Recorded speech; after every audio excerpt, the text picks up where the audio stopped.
Hey, John. Thank you for coming, bro. Yes, bro. And, well, Jon Clark, man. Tell me about yourself. Where you come from? Okay, so I guess, do you want to know right from the start?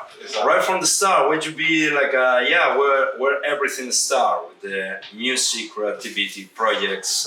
Wow. Yeah. Yeah, creativity is a good way to put it. Yeah. In terms of where it came from. So I guess when I was a kid, I was really into drawing. You know, I really drawing pictures. Yeah. And so I drew comics all the time. And in school. Where'd you grow up? So as a little kid, I was living in Brazil, in Rio de Janeiro. Okay. And I lived there until I was 9. Okay. And then I lived in Bolivia after that for 2 years. And I lived there, until I was 11. And then I went from there to England, and I lived in the West Country of England. Whenever I say that, people laugh because the West Country is considered very rural and provincial compared to Rio and Bolivia. But I actually learned most of my stuff probably in the West Country because of the experiences that I had there. But yeah, art, drawing, depicting life, you know, looking at things around, looking at the way the light was hitting the water, or, you know, looking at reflections and things like that, trying to draw them, trying to make it look convincing. And then I guess it's like that with rapping, you know, you're making a story, you're trying to make a picture, to explain to somebody else. Yes, and a narrative, something that starts one place and finishes somewhere else. Yeah. Take someone on a convincing journey. Also, I can tell because your rap is really narrative too. It's really descriptive. You are always trying to tell a story or explain something.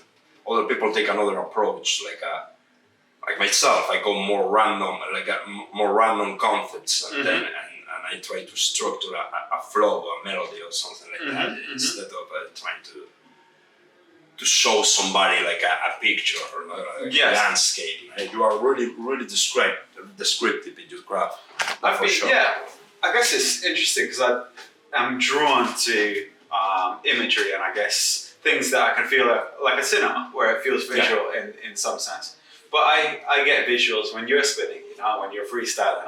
I'm feeling the flow and the pattern, your cadence, the tone of your voice, but also here's this scene, you know? Yeah. And sometimes even when an abstract image is following another one, it makes a new kind of concept or narrative that kind of runs through it, you know? And different examples can make a point. Different images can blend together to try to explain one idea instead of, that's it. And so you grow up in like a different cities and different, it's really similar for myself as well. So how was with the music, when the music started?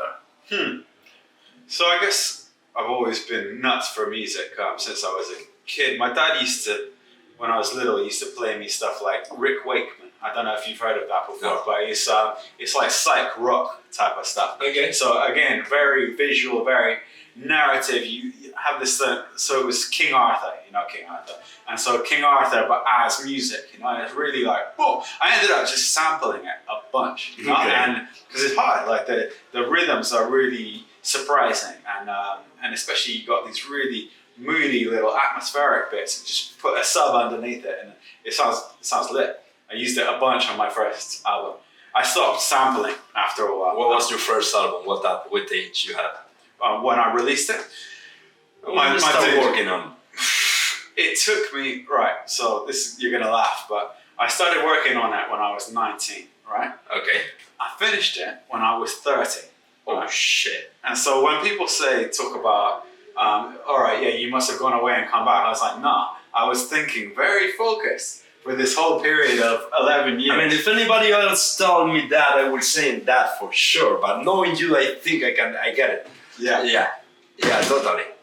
And I guess there was a sense of trying to make a narrative that ran through the whole album, and there was this theme of fire, you know, and I guess it was the fire inside, but also the fire as it relates to the idea that the world is becoming a little bit more cold, or like that there's a kind of nothingness approaching. The winter of nothing is coming, and that was the theme that was kind of running through the album. It's like stay keep the fire inside and keep the fire with your friendship and your empathy and your group.